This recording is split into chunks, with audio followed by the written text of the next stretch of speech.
You guys have email addresses though, right? So there's a notebook up there. Anybody interested, if you don't do Facebook, like some of us are addicted to it sometimes, if you want to just jot down your email address, we'll make sure we have it on file and get updates that way from verifying. A couple of things I want to say. On the way out, if you see Robin or whatever, just say thank you to him. He lets us use the pizza. He says he's cool with $1 a slice, and we appreciate that.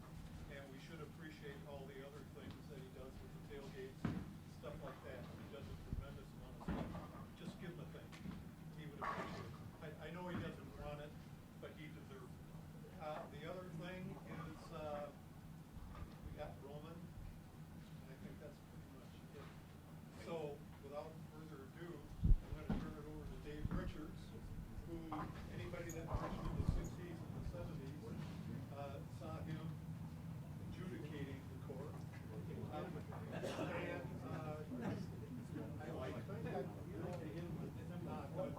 60s, whatever. Anyway, Dave Richards, and he's going to carry on the program. Good afternoon. Drum corps, unfortunately or fortunately, was my life.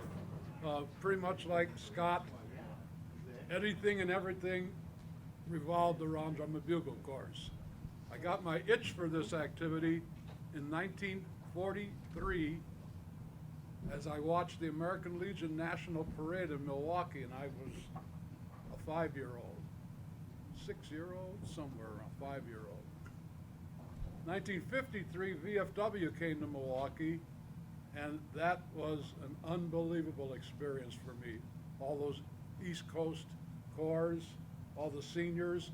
I laid underneath the judges' stand for the parade. I went to the contest and saw the seniors all disrupted and trophies left on the field because they were, and I said, yeah, I kind of like this. But being my size, I was reluctant to get involved in any drum corps thing. But a friend talked me into it with the Milwaukee Militaires. 1955, marched 1 year with them, and they threw me out. I guess I was old enough to go to liquor stores and buy beer, and we had beer in the back seat with the snare line. And thought my drum corps thing was over. My thing in music was as a vocalist. I was, excuse the expression, the tenor prostitute in Milwaukee's East Side.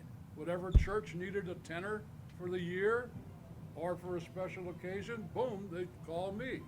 I also played big bands. I played saxophone and clarinet. So anyway, that's my brass background. But a friend of mine in music school was from Racine. Jerry Harris was his name. Nobody knows the name, but he was the arranger for the Boys of 76. And they had a different sound. He was into Kenton, he was into weird chromatics, and he and I hit it off. In 1958 summer, he called me, he said, we got a hole for our corps.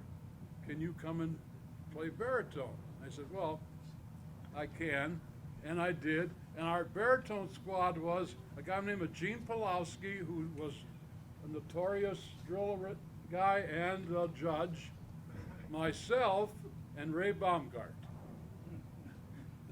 We got along just wonderfully. But anyway, that was my start, and the trip to Minnesota. I will try to make this as entertaining as possible also. The Nationals that year was in Minnesota, and Boys of 76 traveled on train cars. They would book a full passenger car and a half of a luggage bar car. And by the time we got to Minnesota, the police were waiting for us and lined us all up and wanted to know why we took over the regular bar in the train and why we did all sorts of strange things. And all of a sudden our manager said, hey guys, come on, and we just went through the police, and that was the end of that. A later trip to Miami on a train, 30-some hours I think it was, maybe longer, who knows. we wound up the same thing, taking over a train. And ladies, excuse me for saying this, there was a young lady on the train who was going to meet her husband in Georgia somewhere. And as she got off the train, about 30 guys waved to her.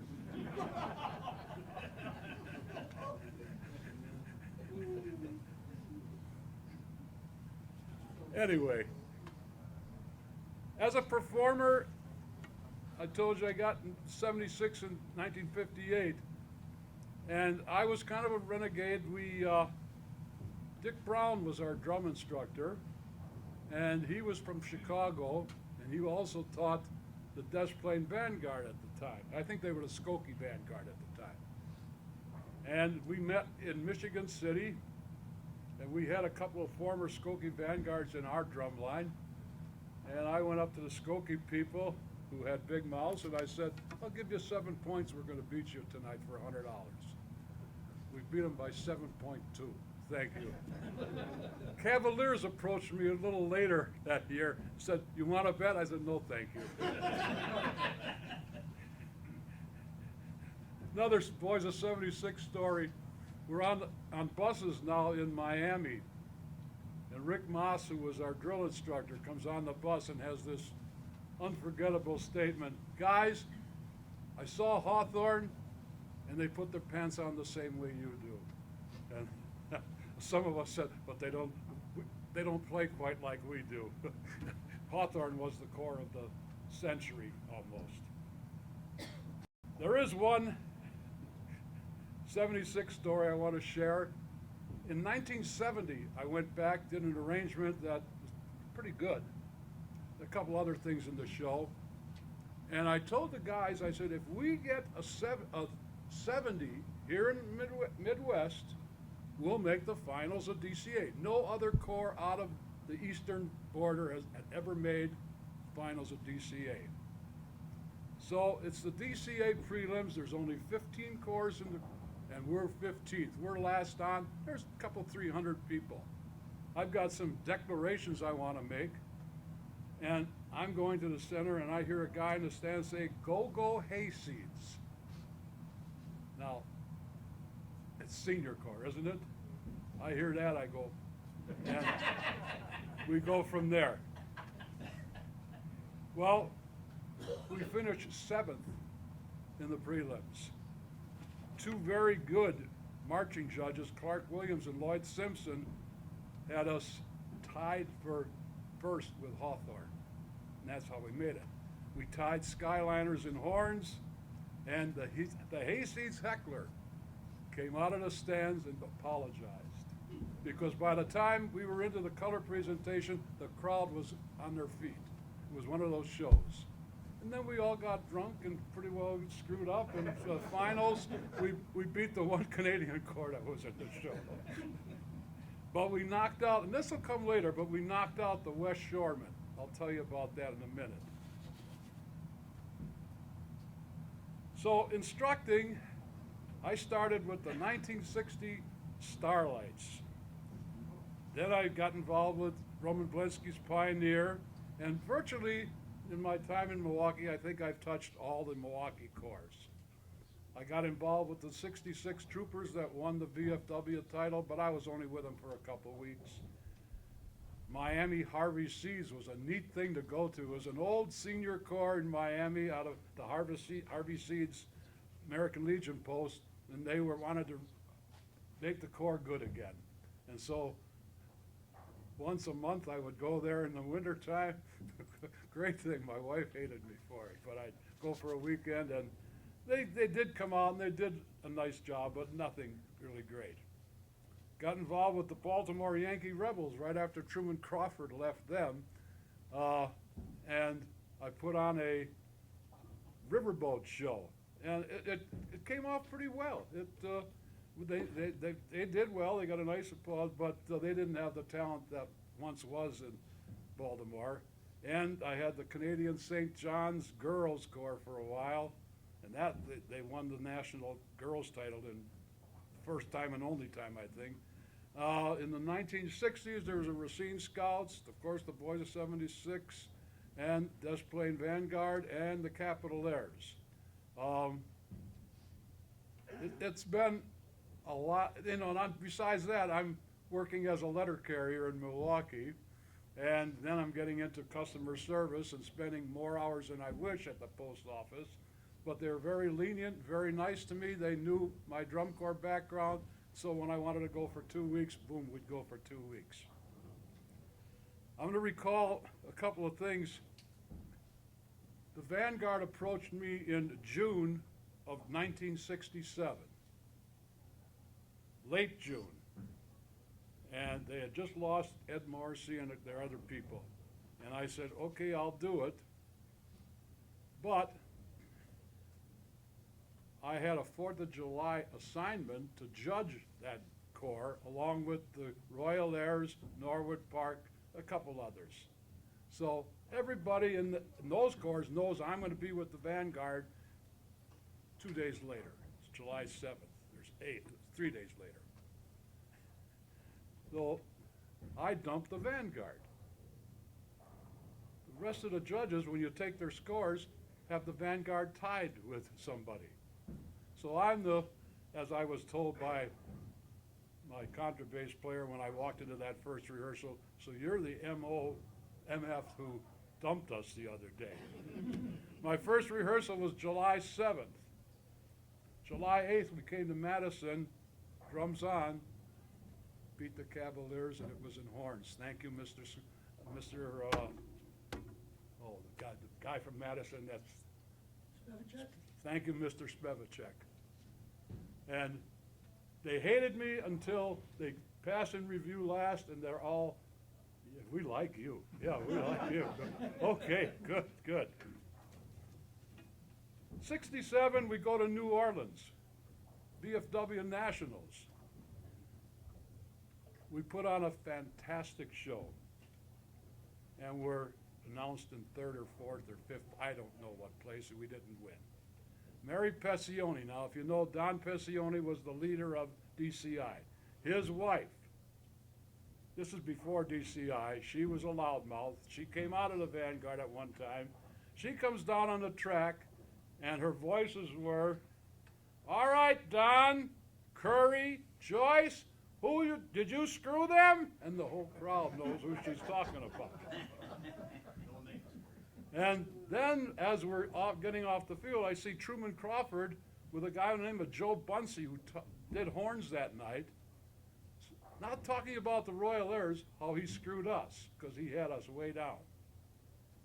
Joe Bunsey was the guy that ran the West Shoremen. And back later on in life, I got him at that DCI show, or that DCA finals. We knocked them out. They were 11th. They only took 10 in the finals. And I went up to him after that and I said, that's for that shitty job you did in New Orleans. Thank you, Joe. That was fun. Another Vanguard story. That was my big hurrah in life. We're going to I think they called it the North American Championships or whatever it was in Toronto. It was 3 Canadian corps, De La Salle, Toronto Optimists, Ottawa Cadets, and 3 American corps, St. Joseph, Batavia, the Troopers, and the Vanguard. And we get up there in buses late in the evening, and we've been beating the Troopers. We've been beating most everybody. And there are signs, there are banners across, the Troopers are coming. It's like, what the hell is going on? Well, we go into the show, and even though we won the prelims of BFW, our best show that year was in Toronto. The announcer was, he was just in awe of what we had just done. Get the score sheets, or get the scores, and we're in 2nd place. And I go to the critique, and the chief judge says, "No, take it easy." I don't really know what easy is. I go in, and it's Joe Bunsey again. And, or anyway, he didn't realize how good we were again. And he has us in general effect way down from what our normal score is. I go out, madder than hell, but I don't realize that when I finally see a recap, I'm dead last in general effect brass. I'm 16 points below the troopers. And now I'm pounding on doors. As I left that critique, Corky Fabrizio, who did the St. Joe's Corps, came in. He says, "I don't want to talk about my corps. It's the guy that's leaving. You screwed him." Yeah, well, thanks. But we've been friends ever since. But that was an interesting thing. One other story about the Vanguard, and then I'll get to judging things. But 1968, again, we win the prelims in Philadelphia. None of us have ever been there. Didn't really know how to react. Our drum instructor, John Therian, was very nervous. He figures everybody's nervous. So he feeds the drumline tranquilizers before the final.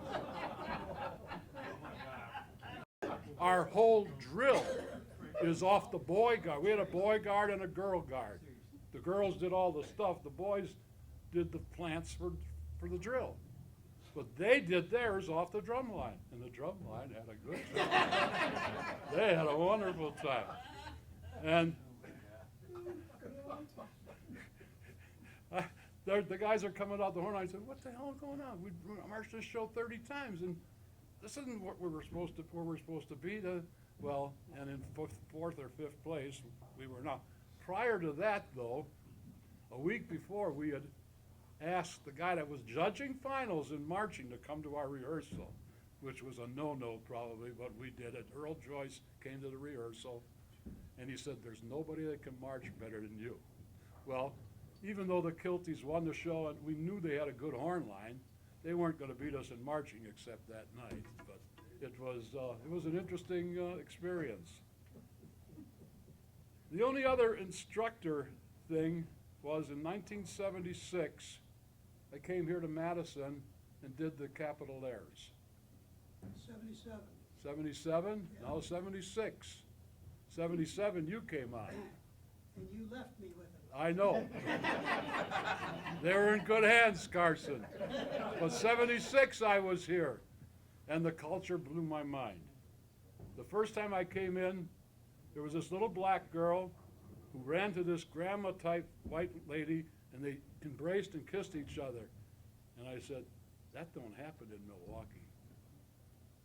It just blew my mind what the culture of that corps was.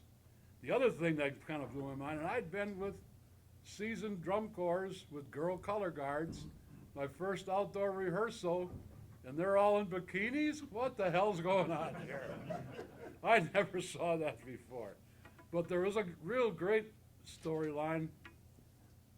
We got the corps on a tour that went into Sevierville, Tennessee. And we had changed some things, and they put on a very, very fine show. And they beat corps that they never had beaten before and didn't beat after that.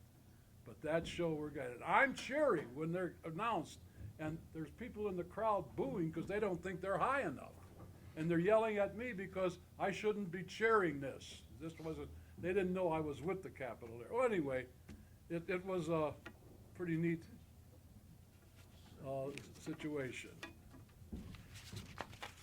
Let's get to judging, because that was where I did this from the early 1960s to late 1980s or 90s. I started in 62, I think, after one field trial. No test, just one field trial in Racine. I get a call. Can you judge the American Legion State in Illinois the next week? And the powerhouses were there. I mean, and I had a good time doing it, and I think I did all right, but I didn't have the Cavaliers high. As a matter of fact, I never had the Cavaliers high in horns. against the Royal Airs, that's understood. Well, it was understood with a lot of other corps too, Belleville and, but anyway, Mr. Don Warren and Sal Ferrara, the Cavalier, came up to me and they said, "We have a book on you. You're terrible. You never have our corps." I said, "You don't play as well." Well, then I had judges questioning me. "How come you never have the Cavaliers high? How come you never have the Cavaliers high?" And I went to McHenry in 1966, and I put the Cavaliers high. Then I went to the critique. I said, "They're not the best horn line, but I've had so much aggravation they got it tonight."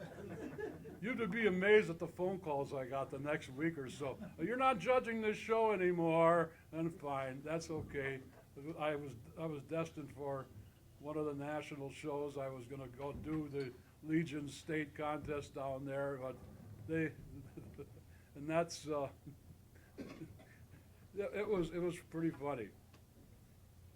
First DCI, I get approached on the Western swing with the scouts and everybody else from the Western Combine that they want me to do prelims and finals of DCI. Ooh, pretty interesting. You want me to do that, huh? How come? Well, we don't have enough judges that we trust in the country, that the East and the West. I said, okay. I want so much money and 10 tickets on the 50-yard line. I got it. I got it. Al Bruce and Bob Curry also judged the prelims and finals. There's 72? 72, yep. You killed us. Ah, who was us? Ironwood Blue Knights. Shit, yes, We took I did. second to the last. We beat the Saginaw Saginairs. That was it. Yikes. Well, thank God. Another Michigan group. Okay. Let's jump to Ithaca. A lot of you probably were involved in that. Yes, we were. 57 corps in prelims. 3 days of prelims.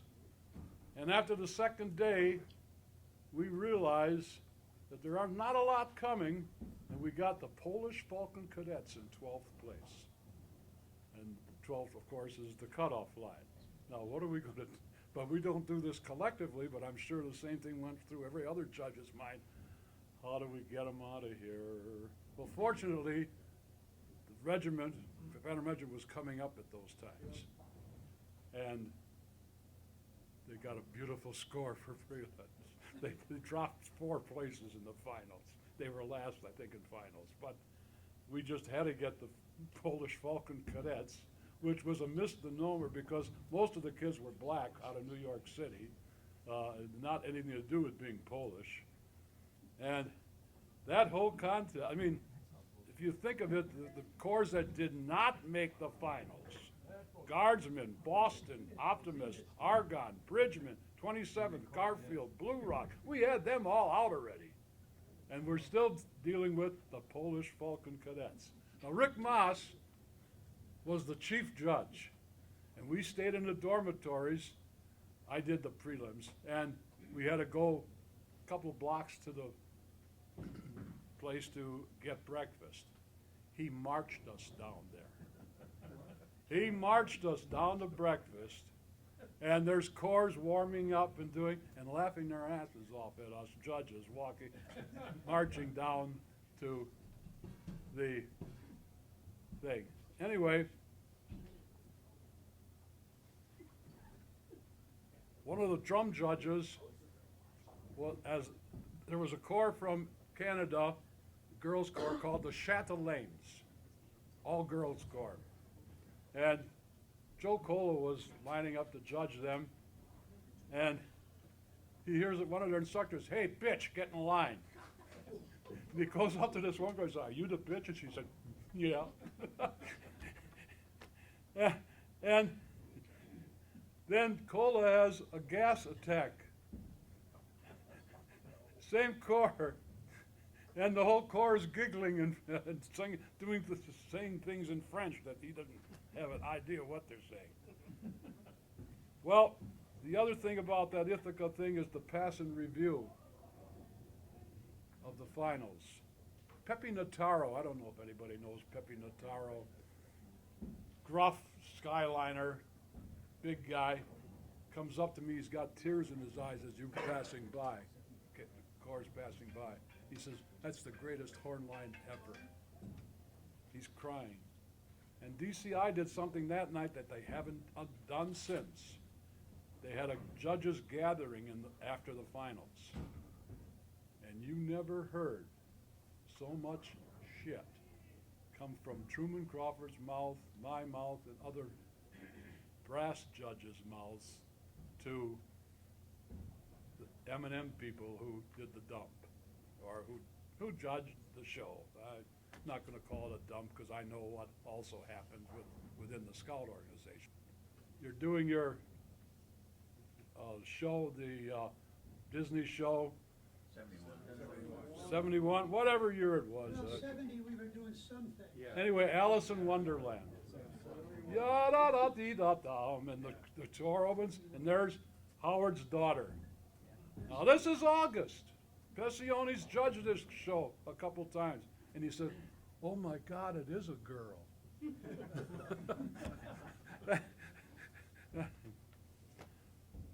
Marion, Ohio, Rod Goodhart, drum judge, gets hit by a capital Air mallet, and now he wants blood. He's going to drive them right into the ground, and I just had to hold it. We're not going there. Another one. One of these shows in Pennsylvania or Ohio where they have 50 cores, and we do these prelims, and you see people you don't see, like the Saganairs or whatever. And coming down the 50-yard line in her Haas Cartwright hat is a very heavy-set girl. She's the drum major. And so we start laughing. I mean, it was funny. It was like almost smoke coming out. Here she's tooling down the 50. Well, during the show, it was very popular for battles at that time. And so people were falling. I remember one girl falling, and Hank Granter, the M&M judge, coming by and saying, "Not now, later." Take it for what it's worth. Indiana Lancers were out of Illinois, and they were close to the Indiana.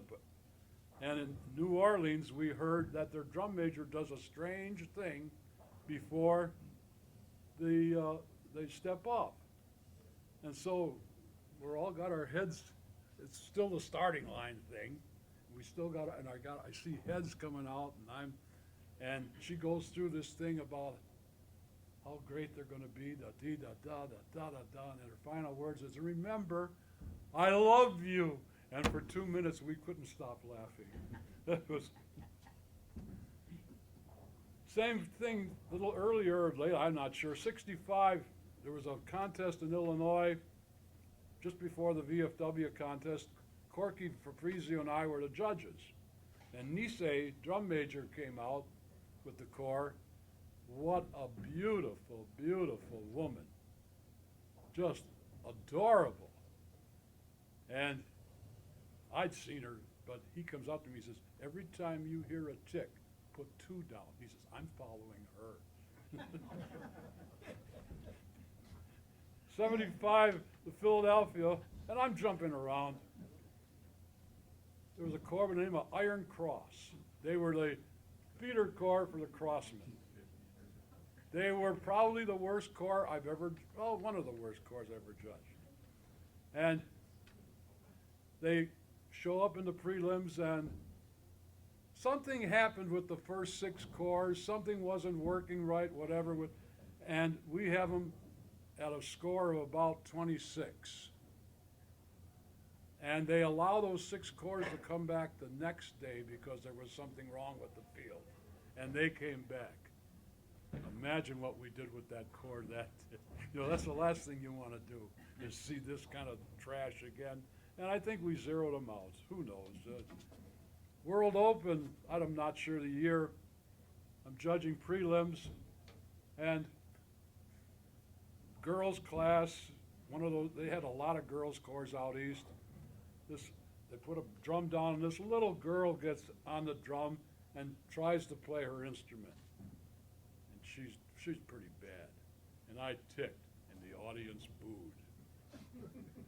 So, come back, they then show up again for the regular preliminaries, because it was the all-girl preliminary, now they can show up for the open preliminaries. And they come in, she gets on the drum again, she plays just as bad. I turned my back to the audience, I said, no way.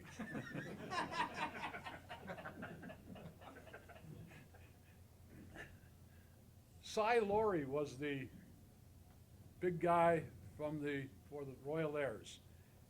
He was a former boxer, always had several $100s in his pocket, very gruff, and owned parking lots in downtown Chicago. And he had put the two corps together to make the Royal Airs. And he was very adamant about his corps and what they should get. I remember him chasing Sal Ferrara in a school building because Sal had judged by mistake his corps, and Sal stayed in the end zone and made ticks for about a minute and a half. But anyway, it's VFW State in Illinois. I'm judging it. Just finished, I'm hot. Maybe there was probably 30 corps in their state preliminary. Elevator doors open to my hotel, and a hand grabs it's Cy. He closes the door, and we start going up and down. He's got a roll of papers in his hand, and he said, "Why didn't you like my corps today?" I said, "Cy, relax, relax. It's only the prelims."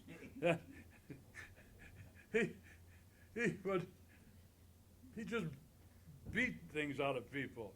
The other thing he didn't want to do was ever drive with the guy. He would take us to a contest when he was running the State Legion there, and he had a convertible, and we're on the interstates in Chicago, and his head is back talking to us in the back seat. Now we took about 5 minutes of this, and we said, wait a minute, let's figure this out. Let's fall asleep. So maybe he'll drive the car, because he was all over the place. Another thing that he did is we did a contest, and somebody approached him about cashing a check. He needed money. And Cy said, "I'll see you at the contest."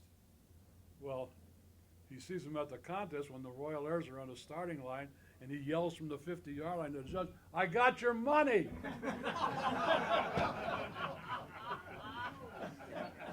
Oh, this guy, you had to know a big, gruff guy that was a teddy bear and just an unbelievable guy. I know he sent a gift for my wedding. I invited him, but what a guy. Anyway, another Marion story. John Flowers was a drum judge. Kilts and St. Pat's were back to back. Kilts first and then St. Pat's. And they had the same drum instructor, Tom Sorensen. And they did buzz rolls, all sorts of interesting drum things. And John Flowers, after the kilts, said, and I quote, "If I hear another goddamn buzz roll, they'll be sorry." And St. Pat's is standing on the starting line. I don't know how sorry you were after that, but Roman, but that's how it went. Pittsburgh. Right after DCI finals, I went to Pittsburgh for a Saturday night show for DCA. And the Sunrisers were there first, one of the first corps on. They all have to wait till you don't walk to the starting line. You stay back somewhere, and when it's time to go, your drums go, and you march to the starting line. And it was a pretty raucous thing at the time. Sunrisers come on, do a very nice show, then a couple of corps later, Skyliners come on. And Skyliners must have done a TV commercial or something, because the Sunrisers yell and chant, "Go, go, movie stars." Pepe Nataro walks across the starting line and says, "Kiss our ass!" That's the same one where their drum major took the judges down the line, and everybody's either threatening our lives or telling us the ills of what they have. This guy can't get his legs together, this guy can't do this guy can't do that. And they're all mumbling, don't you put us down, It It was an interesting thing back in those days with the DCA corps. 1966 Skokie Vanguard, before I got involved with them, their concert was a West Side Story thing, and Dave Hill, who turned out to be he's a fine soloist and arranger and did charts for corps and everything, but he had the Maria, but he didn't have it quite in tune, ever.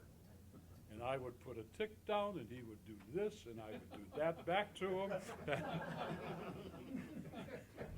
I told him on an email today, I'm using the Maria story today. 4th of July show in Chicago.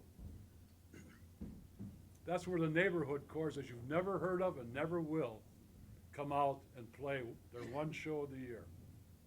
And I had this corps from somewhere in Chicago. I was on the field, and he's got a baritone in his hand. They're in concert, and he comes towards me. I get out of the way. He comes towards me. I get out of the way. He traces me right off the field. Little does he know, every time he plays a note, I'm making a tick. Manager come into the critique afterward and just said to me, "That'll never happen again." And it never did. Troopers, 1978, they were 20th. 1979 prelims, I'm doing upstairs with Tom Rowe. I'm doing brass, Tom Rowe's doing drums, and a guy named Joe Nee is doing marching. He's there because Angelica wanted 2 judges from Boston to help 27th Lancers maybe win. We all knew that, but okay. Troopers aren't in the block anymore. They're the last day of the prelims. It's early in the morning, and they put on one of those shows. I'm going nuts. And they get done. I've got a score. I've got a phone in my hand talking to Angelica downstairs. What did they do downstairs? I said, I don't know yet. But I go over to Joe Nee, and he's got them low. I just looked at him, I said, "You're changing that." And he did. He did, and they made the finals. But the tape that I made, which was insignificant, terrible tape, but the tape that I made for that show, the Troopers still play every year before Nationals for the corps to hear. And it kind of blew me away. But and then, of course, the regiment did an 1812 shot one year, and they had cannon powder that they told me where to stand, and they got it all over me, and they thought that was funny and cute. Okay, good. And then there's Blue Devils Beth. Interesting girl. 1985, I'm doing individuals, and she comes in a room, and she comes and sits next to me and starts talking to me and telling me all sorts of wild stories about herself, and she's in this Blue Devils. Okay. 1986, I'm doing a show somewhere out west. She comes up to me. She said, "Remember me?" "Oh, yeah." She said, we talked and everything. She's telling me how she sat on the stage with the Philadelphia Symphony because she made friends with the trumpet section there. And she said, I'll where are you tomorrow? I said, "I'm in Denver." She said, "Well, I'll say hello to you." I said, "I'm up in the." She said, "You'll know me." And Blue Devils come to attention, and she does this with her horn. I went, "Oh my God." 1988, I had suggested to DCI, and they bid on it, that they not disclose the prelim scores. I said, I just don't like it that the other judges know, the final judges know who's doing the show. I mean, how it landed. Let's not have this ridiculousness. They went along with it until the Blue Devils sent Beth to all the rooms of the prelim panel, and the scores were out. My wife, who's a retabulator, wouldn't tell me the numbers, and she had all the numbers. Anyway, one other sad story or surprising story. One of the first DCIs, the judges stayed at the Sterlingworth Hotel Resort on some lake down there, and rap on my door. I was staying with a Bugle judge from Canada, young guy. And there's Santa Clara, two heavyweight officials with two girls from the Corps looking for this guy. He went out the back door earlier to meet with some other woman, but anyway. Are we getting close? Yeah, we can go a little bit. All right, let's talk about critiques.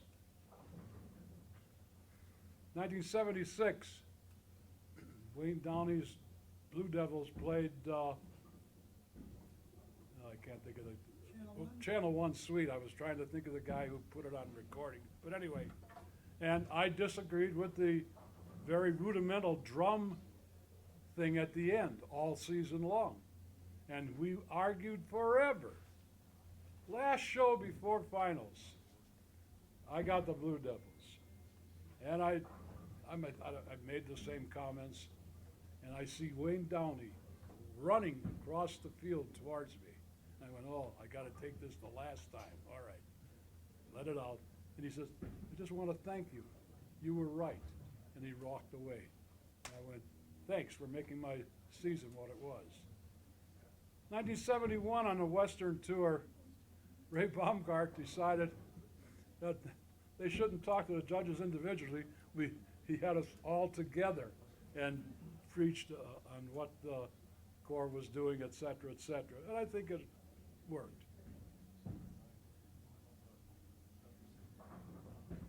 Marion, Ohio, there was a Corps from Binghamton, New York. They would always be in all the prelim shows, never make the finals, and they had a great horn line. Ken Turner was their horn instructor. They did Capriccio Italiana, did this wonderful thing, and I'm always wondering, why don't they get into the finals? They're great. They made the finals. They were terrible upstairs. And it was just a ridiculous show with this fine horn line. And I go to the critique, and this Ken Turner and his assistant are laughing. They said, you finally found out why we never made the finals. A DCA show again in Pittsburgh.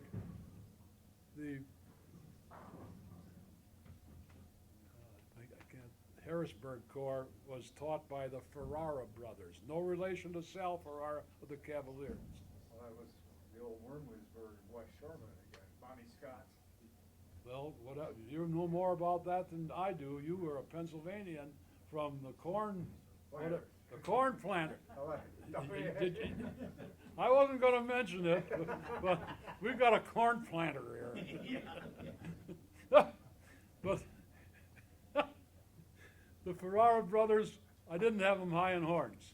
And so they stand on each side of you and they do this. They do a ping pong ball with your head. And Shopinski was on that show, and he's laughing his rear end off because he knew what was coming. Small field house at a DCA show. I was with, I was at Baltimore, going to be in a critique, and it was a small little field house. And the timing judge ran the critique, and he ended it with his pistol. Now, we're in a concrete, small room. Mickey Kelly blows his, and I said, I'm on it. What? Huh? That's the same place that the Yankee Rebels said, here, they would go down the line with a bucket of Chesapeake Bay water. There, take a swig. And it was gin. And the whole Corps got shot up with gin before the show. My favorite story, though, is the New York Giants Stadium. Hawthorne and Garfield sponsored a show called the Grand Prix. And there was to be 4 senior corps, 4 junior corps. And to save some money or whatever, they said, we'll let the DCI judges judge the seniors. And Sandra Opie, who was probably the finest horn instructor in the world at the time, had just left Argonne, was the field judge. So they all adjusted their shows. There's, as you well know, when you're coming forward with double F, well, now they're down to mezzo piano. And as closer they got, the softer they got. And their shows are ruined, except Skyliners. So I'm on GE. I got the Skyline. Hey, little old New York, traffic jam, the whole thing. They did it, and they did it their style, and I've got them high. Joe Gennaro was the horn instructor and drum major of the Connecticut Hurricanes. The room was not as wide as this room, but twice as long. He gets my eye as he's coming in, and what he's got my eye, and he's taking the tape and pulling it apart. He throws it on the ground, takes the score sheets, tears them. He says, Dave, how are you? I said, fine, Joe. He said, how'd you like my car? I said, it's on the tape. We ended the critique. But some of those DCA things were just a gas to do. Although I wouldn't want to do them on a every week thing. I think that's about all I want to share at this point. I hope I didn't bore you too much with my life, but that's what it is. Are there any questions or? Oh yeah, questions and answers, anything. Yeah, Got anything? Lee. I brought it up to you about a month ago when you got into the ABC. Madison was at a show up north, and it was either French horn or mellophone players, Rick Brantmeyer, had a solo that night. And that night, quite a few of the guys in the Corps did excess drinking, and our director, John Klein, had kicked them out for the next night's show, which was down in Janesville. And Dave was doing bugles that night down in Janesville, and at the recap, he put down on the recap sheet is Brantmeyer at another contest. Because he was gone that night from the show. So it was kind of amazing that, you wanna know where Brantmeyer was. Well, as a judge, I made friends with all sorts of people. And some of them backfired. There was a guy named Bob Ross, who was a great baritone player with the Cavaliers. And he played his solo one time, and I said, nice job, Bob. The critique, they came back to me, why'd you swear at Bob? Whoa, okay. Things like that happen, though. Anything else? Anything else? Yeah. I got one story about Dave. We were judging state band show maybe 10, 12 years ago. And it's at Whitewater in a beautiful press box, so we've each got our own little space, and you can't see what anybody else is doing up there. So there's a band on the field, not a very good band, 4th level. But all of a sudden I hear Dave is like, oh my geez, oh wow. And I'm going, they haven't done anything. So I peek around the partition, I'm going, Dave, what the hell is going on? And he goes, well, I'm watching the UW football game.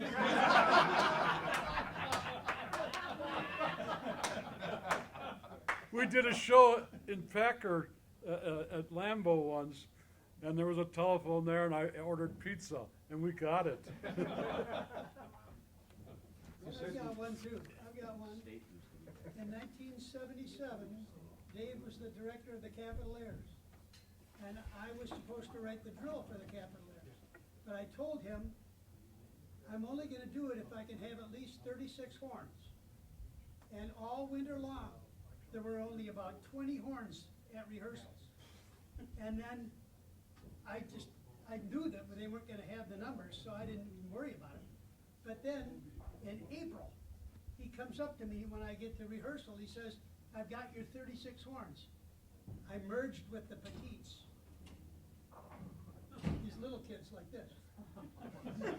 Thank you very much. Roman, did you have something? Oh. Whatever, if my memory is correct, you said you did March, but I remember you being drum major in '76, right? Oh, yeah, I was the drum major.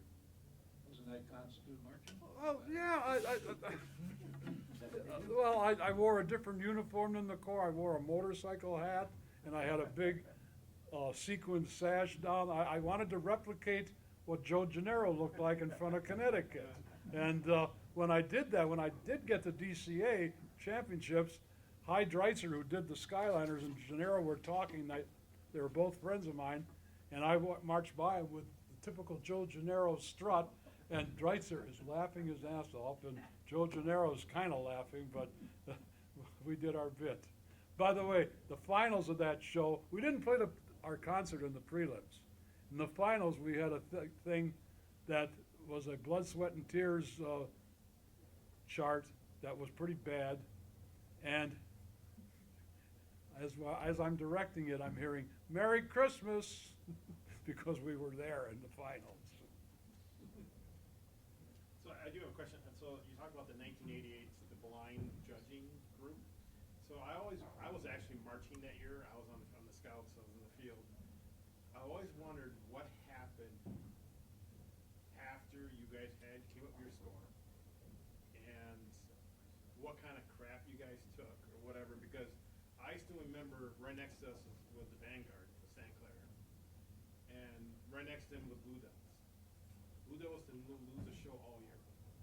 And when the announcement came, they were third. I'll never forget seeing this French horn fly up in the air and actually just disappear. I didn't know where it went.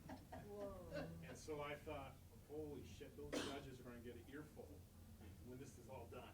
No. I just wondered if There was nothing after that, you know? and quite frankly, not because I was the author of it, but I thought it was the best thing DCI ever did. They got lucky. The bottom six drew for 7th through 12th, and the first corps on that drew being first was the crazy guys from California. What the? Commodores? Velvet Knights. So we start the show with what a great way to start this show. Well, you know, I can say, I mean, I'm sure, you know, Scott probably has a perspective because he probably was a lot more in the know than we were, but I just remember being in the back with the Contras. And we were just like high-fiving each other, going, we made top 5. We're like, we're on TV. We went to Europe, did our season, this is it, we're great, we love the season, we're great. And then we thought, we're probably about 4th, you know, because, you know, how we lost it. We came back, I don't remember winning a show with any major corps there. Yeah, but No, that I'm was not saying- the beauty of those judges or supposedly the finals judges not knowing what went on in the prelims, and the scouts were extremely good, I mean, extremely good. I just remember that it just, you know, it was a miracle season. I don't think we're probably the best corps the Scouts ever had, but it was, you know, it was our anniversary, we went to Europe, we came back, and, you know, that type of a thing, but, it was just, I just wanna say that it was a very interesting experience, because we didn't go in, you know, me as a marching member, I didn't go in thinking anything at all. But you didn't know you were 4th or 5th or 2nd or 1st or anything. I was ready to go attention at 3rd, because I thought, oh my God, we're 3rd place. But that's I think that inspired all 6 of those corps, though, that maybe we were first in the prelims. We don't know. Well, the Blue Devils knew. Did that only last 1 year? 1 year. 1 year. And then I was told the directors couldn't live with that.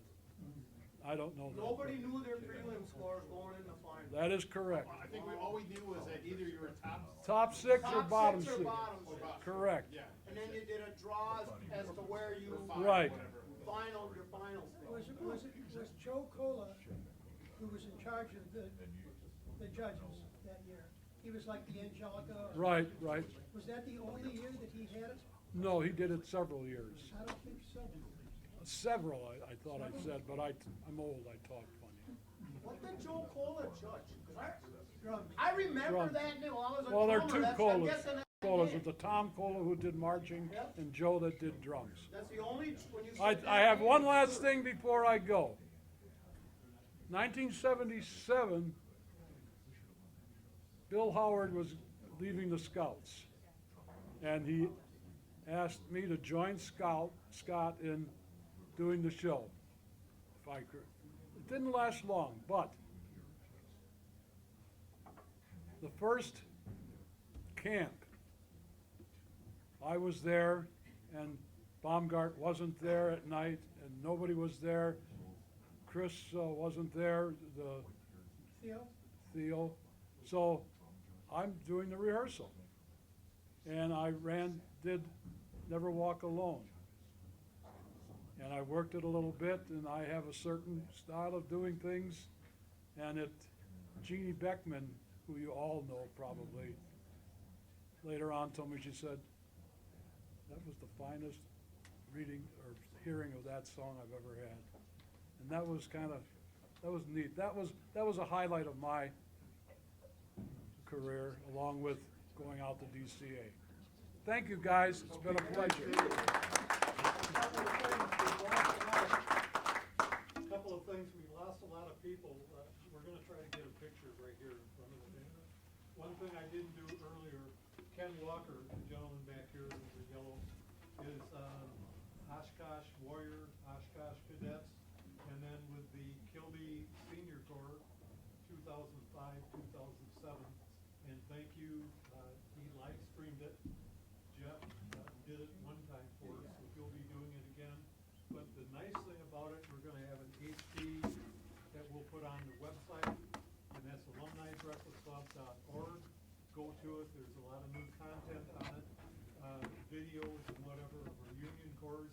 And in about 48 hours or more, you'll have that on there or available. We can